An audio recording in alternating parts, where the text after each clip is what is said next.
건강한 가정을 만들기 위해서 강조되어야 할 부분 또 무엇이 있을까요? 바로 부모의 역할이죠. 부모는 아이의 연령과 상황에 맞게 다양한 역할을 수행할 수 있어야 합니다. 특히 이때 한국인 양부모의 역할이 굉장히 중요합니다. 사례로 예를 한번 들어볼게요. 아버지가 평소처럼 자녀를 학교에 데려다 주려고 깨우는데 갑자기 아이가 3일 동안 학교에 나가지 못하게 됐다는 거예요. 놀라서 학교에 전화를 했더니 선생님이 이야기하기로는 자녀가 다른 반 친구를 일방적으로 때렸대요. 그런데 알고 보니까 같은 반 친구가 중도 입국한 자녀의 말이 느리다고 계속 놀렸대요.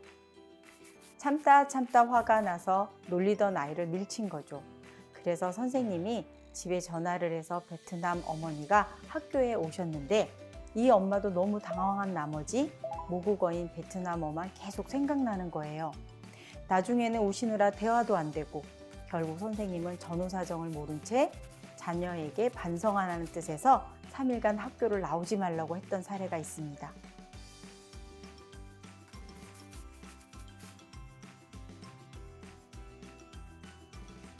ないんです。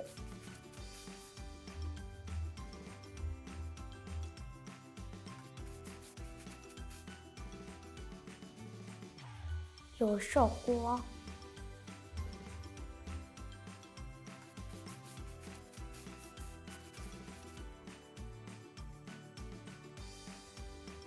也有过。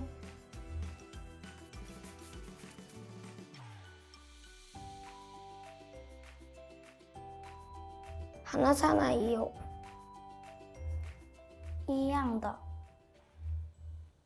중도 입국 입양 자녀의 학교 적응을 위해 한국인 배우자가 양육에 꼭 세심하게 참여해 주셔야 하는 상황이 3가지 정도 있습니다.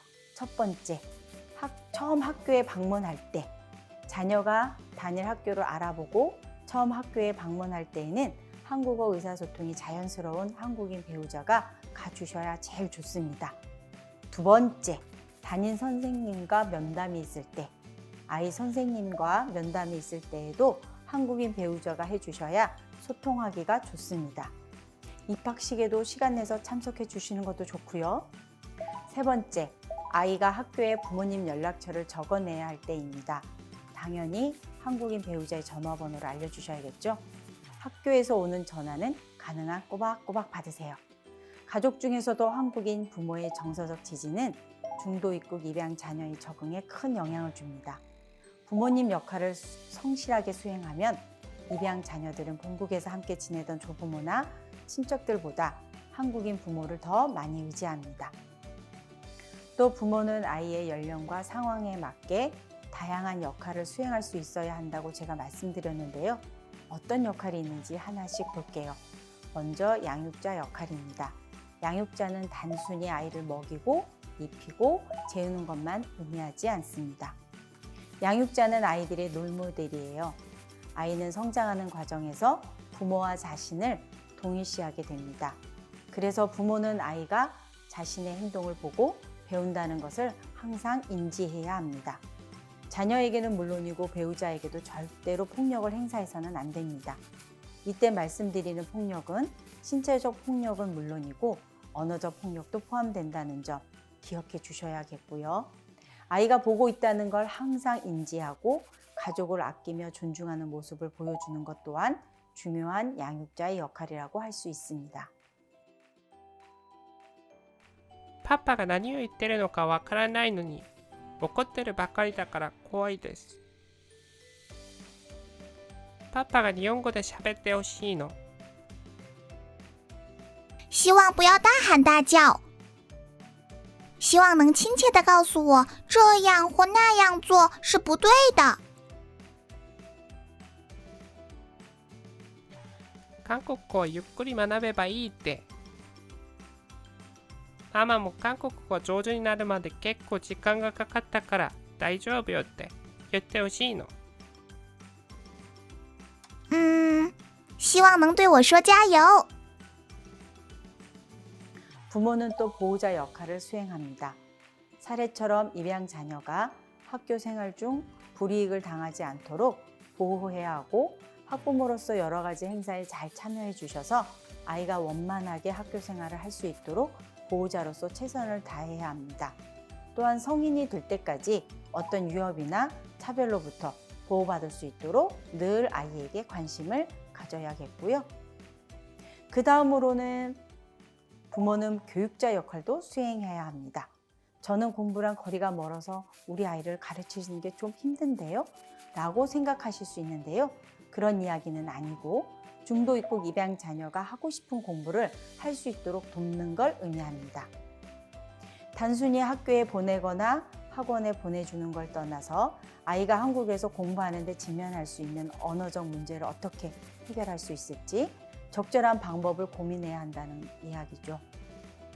마지막으로 부모는 상담자 역할을 수행해야 합니다. 오늘 하루 어땠니? 어려운 일은 없었니? 도와줄 일은 없어? 언제든지 이야기해줘 하고 중도 입국 입양 자녀에게 먼저 관심을 보이고 질문을 해주시면서 아이가 자연스럽게 고민을 털어놓을 수 있는 환경을 제공하는 것이죠. 실질적으로 어른이 나서서 해결해 줘야 하는 문제라면 부부가 함께 아이의 문제를 해결해 주시면 되겠고요.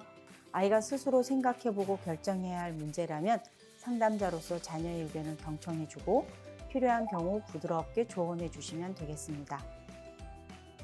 이러한 역할 수행에 있어 외국인 배우자가 할 수 없는 일은 한국인 배우자인 새아버지 혹은 새어머니가 해주셔야 합니다.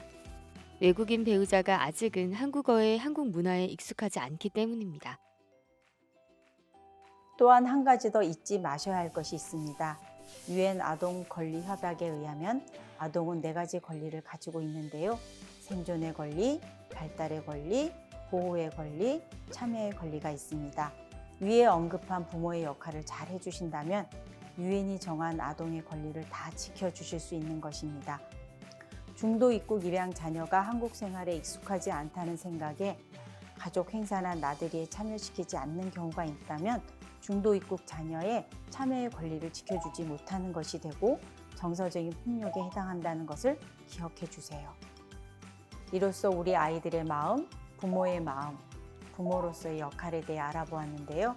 처음 만난 땅에서 처음 만난 사람들과 처음 접한 언어로 모든 처음을 겪어야 할 우리 아이들에게 좋은 길잡이가 되어주고자 결심하시는 여러분들 모두 이미 좋은 어머님이고 아버님이십니다. 부부가 함께하는 실천은 따뜻하고 건강한 가정으로 가는 지름길이라는 것을 믿어 의심치 않습니다. 시청해 주셔서 감사합니다.